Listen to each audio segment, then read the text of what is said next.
तो बच्चों, मेरा नाम है मोहित और आपका स्वागत है हमारे यूट्यूब चैनल हिस्ट्री चैंपियन में। तो जैसा कि आप जानते हो, आपका जो पेपर होने वाला है बीए सेकंड सेमेस्टर का हिंदी साहित्य का कहानी एवं उपन्यास, या फिर आपका और कोई हिस्ट्री में पेपर हो और आपका जो पेपर हो जो महाभोज जो उपन्यास है मनु भंडारी उससे संबंधित प्रश्न आने वाला है। महाभोज में जनता और मीडिया की भूमिका के बारे में विश्लेषण कीजिए। काफी ज्यादा महत्वपूर्ण प्रश्न है, उसके बारे में अपन विस्तृत रूप से पढ़ने वाले हैं। आपको क्या करना है, आपको इस वीडियो को पूरा देखना है, चैनल को सब्सक्राइब कर देना है और अपने दोस्तों को जरूर से शेयर कर देना है। तो चलो शुरू करते हैं अपन वीडियो को। बस आपको चैनल को जरूर से सब्सक्राइब कर देना है। साथ के साथ आपके सामने जो ये पीडीएफ है जो मैं पढ़ा रहा हूँ, ये टेलीग्राम चैनल पे मिल जाएगी। टेलीग्राम चैनल का लिंक डिस्क्रिप्शन पे है, वहां से जाकर जरूर से पढ़ लेना इन प्रश्नों को। मनु भंडारी के उपन्यास महाभोज में जनता और मीडिया दोनों की जो भूमिकाएं हैं, ये भारतीय लोकतंत्र में शक्ति की व्यवस्थाओं को दर्शाते हैं। खास करके वे भ्रष्ट राजनीति और सत्ता संघर्ष के मकर जाल में उलझ जाते हैं। अगर अपन विस्तार से पढ़ें, आपके सामने मनु भंडारी के द्वारा जो उपन्यास लिखा गया है महाभोज, उसके अंदर जो जनता और मीडिया है दोनों की भूमिकाएं है, वो भारतीय लोकतंत्र में उनकी शक्तियां, एक तो उनकी शक्तियों को भी दिखाती है कि भाई उनकी क्या शक्तियां हैं और उनकी क्या क्या कमजोरियां हैं, साथ के साथ उनको भी दिखाती है किस तरीके से वे भ्रष्ट राजनीति और सत्ता संघर्ष के मकर जाल में उलझ जाते हैं। लेकिन क्या होता है, आपके सामने दोनों के दोनों वो भ्रष्ट राजनीति का और आपके सामने जो सत्ता का जो संघर्ष है, इसके जो मकर जाल होते हैं, उनके द्वारा जो एक मकड़ी के जैसे जाल बुनाया जाता है, उसमें जैसे मकड़ी के जाल में अगर कोई मच्छर गिर जाए या चिट्टी गिर जाए तो वो उसमें फंसते चले जाते हैं, जैसे उसमें प्रयास करते हैं वैसे फंसते चले जाते हैं।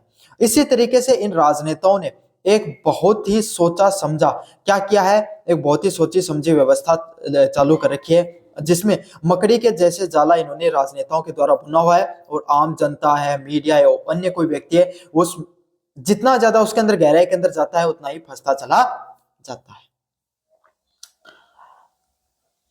अगले वाला प्रश्न है इसमें आपके सामने जनता की भूमिका। जनता क्या भूमिका है? सरोहा गांव में जनता, विशेषकर दलित समुदाय, बेसर की मौत के रहस्य के बाद में शुरू हुए आक्रोश और न्याय की प्रबल भावना से भरी हुई है। इस चीज से हमें पता चलता है कि भारतीय जो जनता है, भारतीय समाज में जो जनता है, उसमें बहुत सी शक्तियां देखने को मिलती हैं।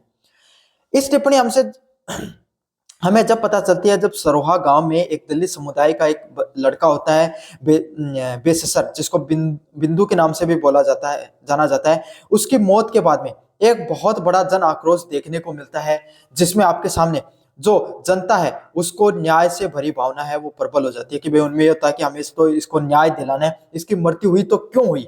जनता वो आक्रोशित हो जाती है, एक बहुत बड़ा विरोध प्रदर्शन देखने को मिलता है।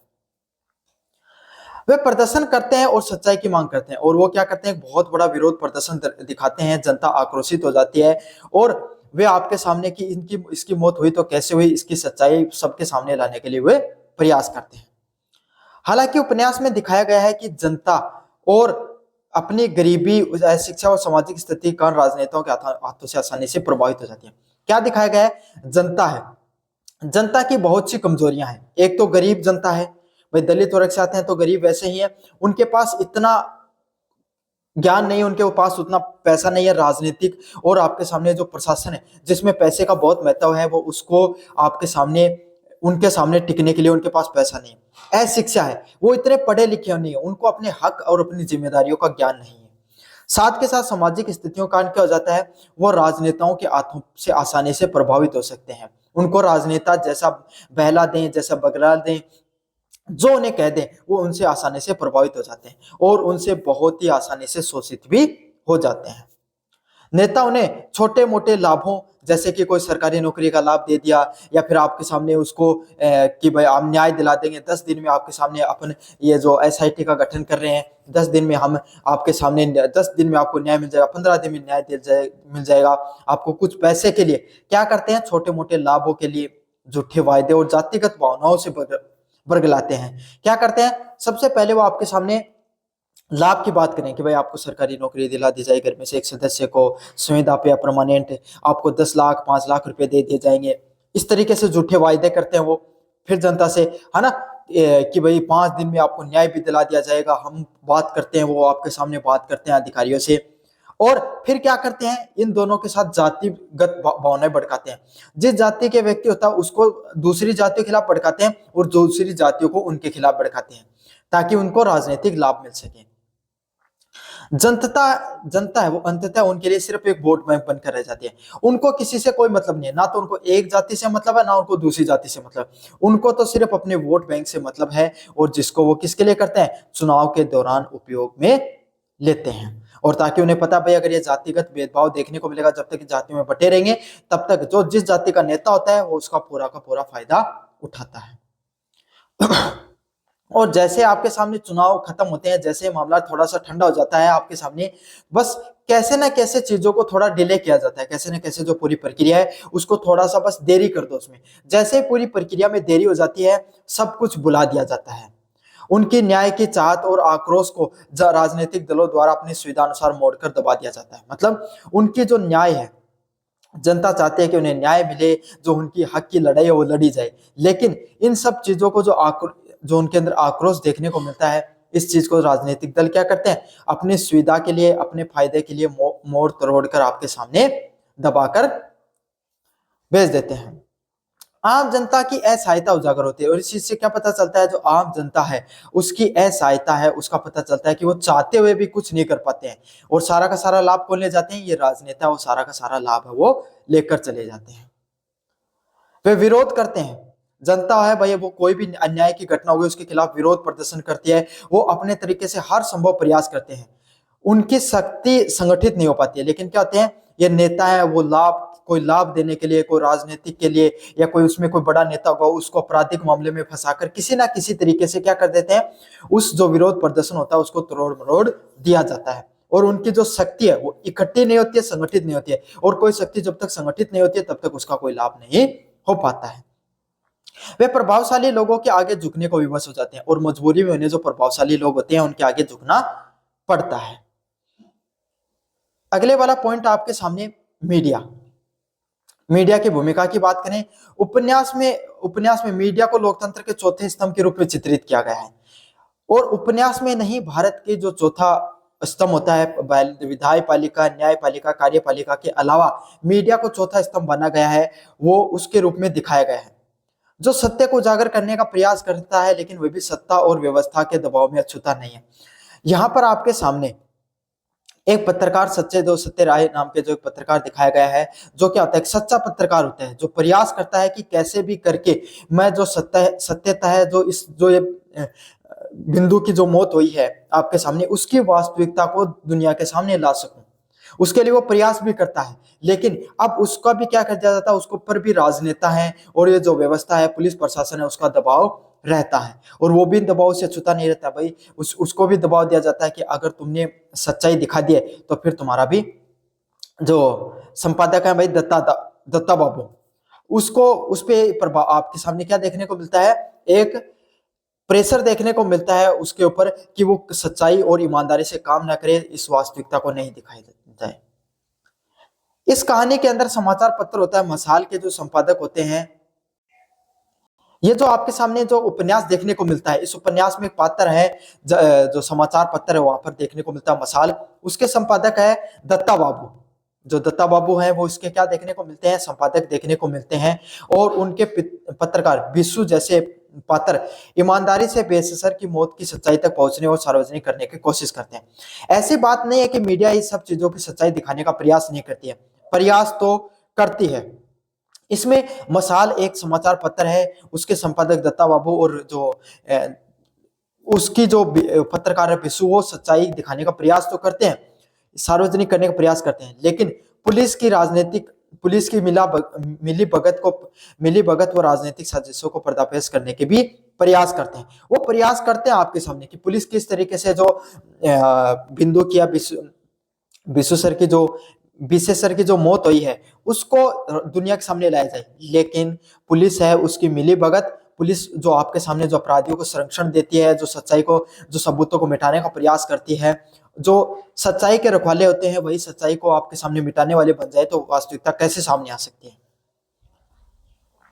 हालांकि राजनीतिक दबाव, धमकियों और व्यावसायिक मजबूरियों भी हावी हो जाती हैं। और काफी हद तक क्या दिखाया जाता है, जो आपके सामने मसाल के जो पत्रकार है दत्ता बाबू को कहा जाता है अगर ये सच्चाई दिखा दी गई तो थोड़े ही दिन आपका अखबार चलेगा। तो इस तरीके से जो राजनीतिक दबाव देखने को मिलता है, जो धमकियां देखने को मिलती हैं, इससे क्या होता है आपके सामने जो वो मसाल के जो पत्रकार हैं उसको दबना पड़ता है, उन्हें खबर छापने से रोक दिया जाता है। जो इस खबर की जो वास्तविकता होती है उसको वो छापना चाहते हैं और उसको लेकिन उनको जो डरा धमकाकर पैसे की धमकी देकर कि उनके विज्ञापन बंद कर दिए जाएंगे और उन्हें कभी विज्ञापन नहीं दिए जाएंगे, विज्ञापन नहीं मिलेंगे तो पैसा नहीं आएगा, और पैसा नहीं आएगा तो फिर अखबार कैसे चलेगा। तो इस प्रकार की जो खबरें होती हैं इनको छापने से रोका जाता है।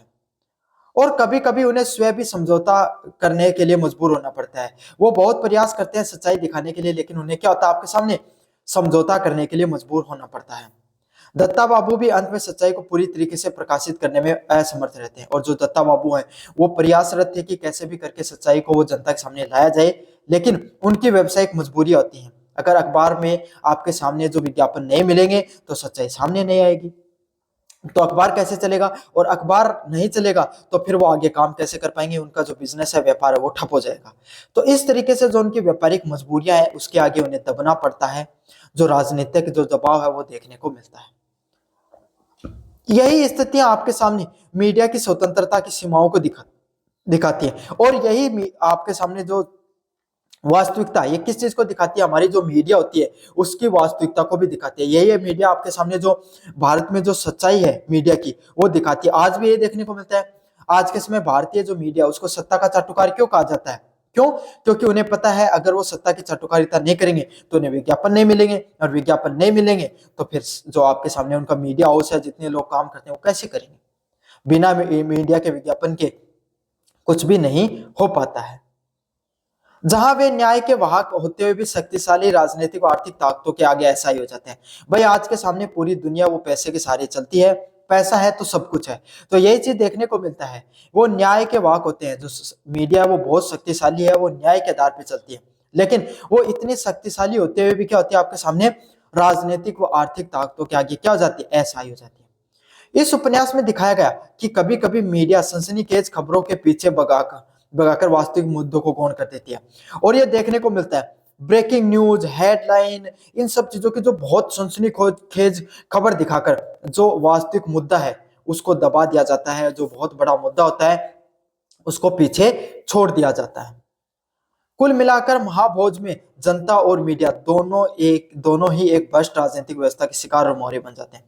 कुल मिलाकर आपके सामने यह देखने को मिलता है कि जो एक मीडिया होती है वो आपके सामने भ्रष्ट है, जो राजनीतिक व्यवस्था उसका मोहरा बनती हुई दिखाई देती है, जिसे न्याय की प्रक्रिया में बाधक बन जाता है। दोनों शक्तिशाली हैं, जनता के पास वो शक्ति है कि कोई भी राजनेता है चाहे कोई भी शक्तिशाली ताकत है उससे लड़ सकती है, लेकिन उसको राजनीतिक लाभ के लिए राजनेता जातिगत जातिगत भावना से लड़ा देते हैं। फिर आपके सामने कुछ लोगों को लोभ प्रलोभन दे देते हैं, कुछ लोगों को आपके सामने राजनीतिक दबाव से डरा धमका कर क्या कर देते हैं, तोड़ लेते हैं। तो इससे जो शक्ति है वो संगठित नहीं हो पाती है और वो टूट फूट देखने को मिलती है व्यवस्था में, जिससे आपके सामने जो न्याय व्यवस्था वो बाधित होती है और सत्य की पहुंच वो कठिन हो जाती है। इससे क्या हो जाता है आपके सामने जो सत्य जो वास्तविकता तक पहुंचना चाहिए था वो वहां तक नहीं पहुंच पाता है। तो यही है महाभोज के अंदर आपके सामने जनता और मीडिया की भूमिका के अपन विस्तार से पढ़ा है। काफी ज्यादा महत्वपूर्ण प्रश्न था। कैसा लगा आपको प्रश्न जरूर से बताना, चैनल को जरूर से सब्सक्राइब कर देना और अपने दोस्तों को जरूर से शेयर कर देना। धन्यवाद।